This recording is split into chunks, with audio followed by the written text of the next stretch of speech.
for this pod/vidcast. We want you to do a favor for us. If you take a look in the lower right-hand corner of your screen, you'll see a red button that says subscribe. So give that button a click. If you're not watching in full screen, take a look directly below me and you'll see a thumbs up and a thumbs down icon. Give us a thumbs up because you like the show. Share it with your friends by clicking the share button. And most important, click that bell and let us know that you're new here so we can bring you some brand new, exciting content. Well, hi, everybody, and welcome back for another exciting chapter of Boomer's Memories. I'm your host, John Brenner, and in today's show, we're going to talk about certain phrases or statements that were made by our parents that we learned as we grew up were not really that true. That and a number of other quick subjects on today's episode of Boomer's Memories, right after this word from our sponsor. Hey y'all, this is Richard Dick Bender, president and founder of the Adirondack Walking Stick Company. Well, about 20 years ago, I was hiking on one of the mountain trails, and my legs, my back, my chest, and my head, and my hair were in such pain from the hike. It only took me one day to make the summit, but it took me 2 weeks to descend. I was a physical wreck. Once I made it back to my base camp, I got myself a great idea. How about I get me a good 5-foot branch? I commenced to whittle it. Well, I whittled and whittled and whittled. When I was done with that, I whittled some more. Then I put a couple of patterns in it, and I whittled again. I guess you could say that I was just a whittler and a whittling fool. Well, by the time I was finished, I looked at this thing and I said, wow, what a great whittled piece of wood. This was the birth of my Adirondack walking stick. For just $19.95 plus shipping and handling, I'll send you the stick of your dreams. Call 1-600-558-0001. Again, that number is 1-600-568-0001 for quick delivery. And if you want it overnighted, we'll just charge you a whole bunch more. Remember our motto, folks. If we don't have your stick in stock, you can take a walk. And as I explained the topic, words, phrases, and things that we may have heard from our parents when we were growing up. So the first statement that I want to make, did either of your parents ever say to you, do not swallow that piece of gum in your mouth that you're chewing because it will be in your stomach for the next 7 years? Imagine that. Well, I want to dispel that rumor immediately. There is absolutely no truth to that statement. Swallowing either bubble gum or regular chewing gum will not stay in your stomach for 7 years. It will end up being digested and come out on the other end in the same amount of time it takes any other type of food to do so, with, of course, the exception of plaster or any other hardening agent. Then it takes a lot longer for that to come out. I love these things. I love bringing up some of this trivia. You ever hear this one? That it takes more muscles to frown than it does to smile. You ever hear that as a kid? I want to give you some scientific fact behind that. Again, that is not true. Did you know that a frown requires 12 muscles in your face to expand or contract to make a frown? But to make a smile, it only takes 10 muscles. So the reality of that statement is that if you frown, you're using more muscles. Wrong. When you smile, you use more muscles. Oh, gosh, these topics are great. How about you are not going to leave the table until you finish all of those carrots? Ever hear that one? I know I did when I was a kid. And that was always followed up with, because carrots will help you see better. And carrots are really good for your eyes. Well, here's the truth on that one. Yeah, carrots are good for your eyes. They're a good health supplement. But there has been absolutely no scientific evidence of a blind person ever being cured from their blindness because they ate carrots. And using the beta carotene, that is the vitamin found in carrots, is healthy for you, and it will actually promote good, healthy vision. But will it make you see better? I don't know. I ate carrots for many years, and look what I have. I have glasses.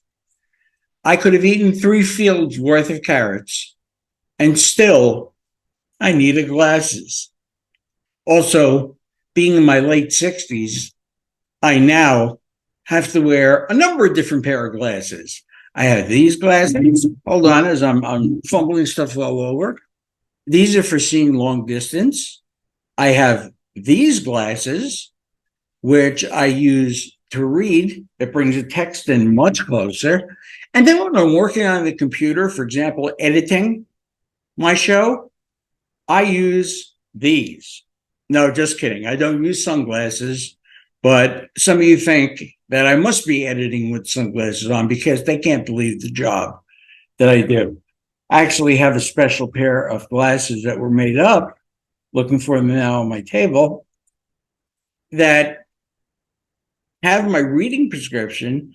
But if you can see the coating on those lenses, that is a blue blocking feature, because blue light that comes off of any computer screen, after a while, can give you a bit of a headache and cause a tremendous amount of eye fatigue.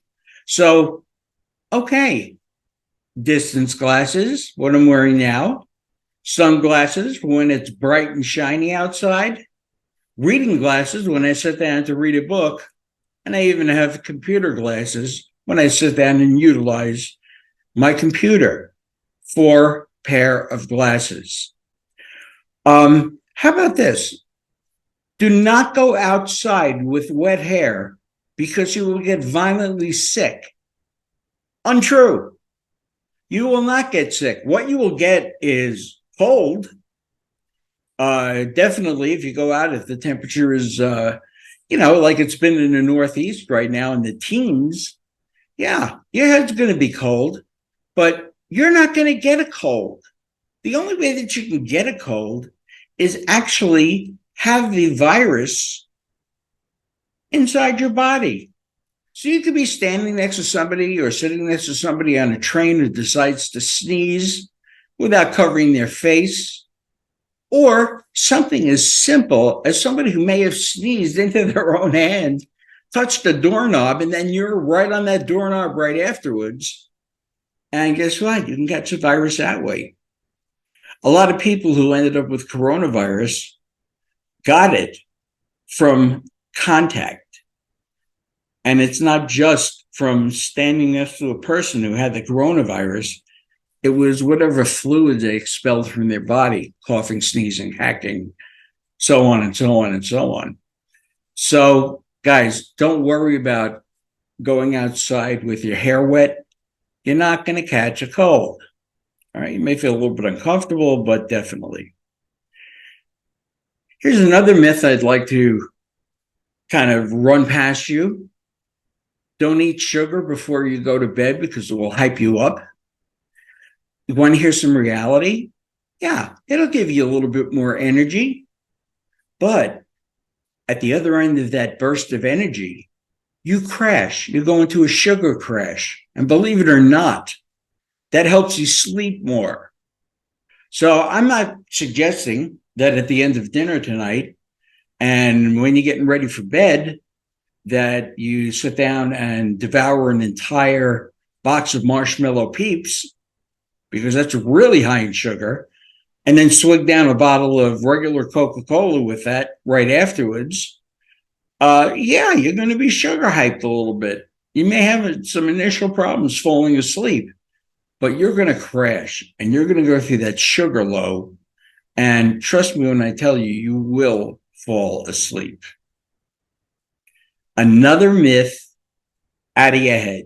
A little bit less that you have to worry about. Remember this statement? Don't sit too close to the television set. It'll ruin your eyes. Can't tell you how many times I heard that. Here's a little science for you. False. Sitting close to the television set is not going to cause blindness. It's not going to ruin your eyes. It may cause a little bit of eye fatigue and make you tired, where you have to rest your eyes. But no, you're not going to lose your vision from that. Where that emanated from was around 1967, I believe. There was the advent of color television, and a lot of people were getting color TV sets. And they were also having eye problems and physically feeling sick from having these new color televisions in their homes. Well, it was something in the electrical manufacturing process that caused the set to give off higher than normal radiation levels. And it was that radiation that was causing the problem. They mitigated that very quickly. So the next generation of televisions, the color televisions that came out, did not emit as much radiation. They said it was a safe amount, right? Think about that first computer monitor you may have had. Those in the boomer generation certainly remember the old green screen computers or the amber screen computers that had cathode ray tubes in them, CRTs. All right, they gave off high amounts of radiation. And could you get sick being on a computer for a 12-hour period staring at a screen like that? Eventually you could. Was it enough radiation to kill you or cause you to grow a third arm? I doubt that very much.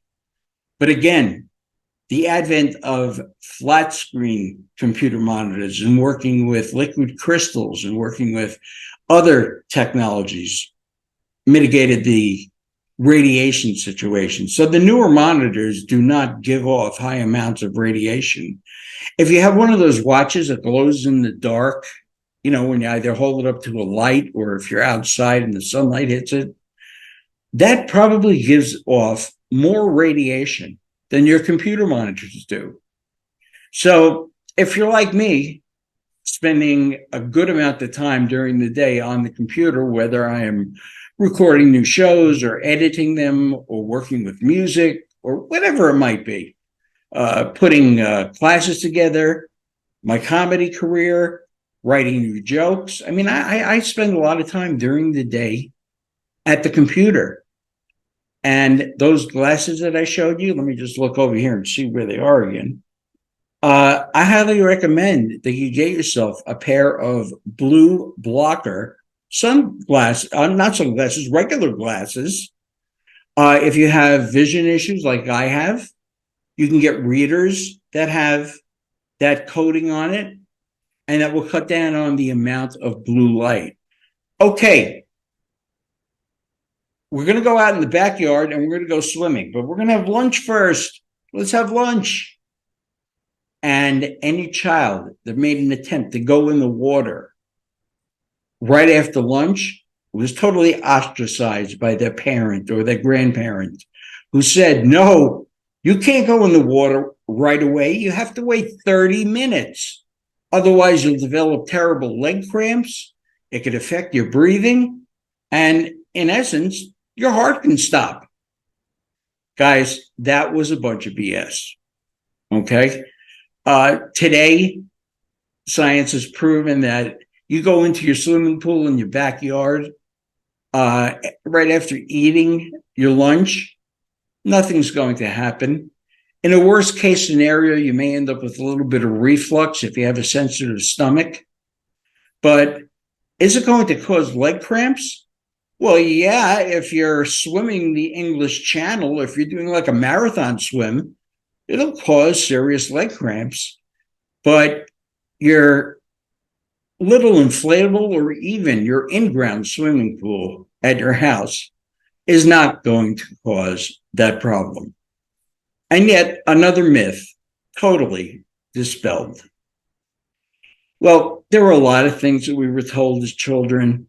Last week's show dealt with hiding underneath your school desk during a nuclear attack, and the fact that they made you believe that your school desk was adequate protection against a nuclear explosion and the amount of glass that would have been shattered and flying around the room. I dispelled that whole thing last week.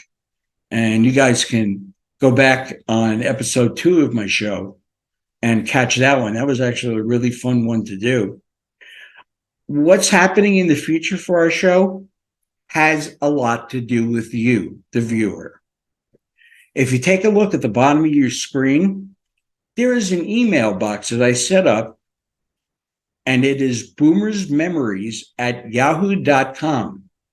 I'd like you to write in and give me some topics to discuss, things that happened to us baby boomers and when we were kids and coming up in the generation between 1946 and 1964.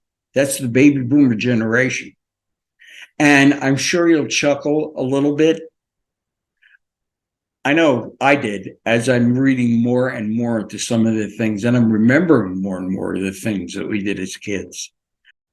For Boomer's Memories, I've been Jan Brenner. We'll see you on the next show.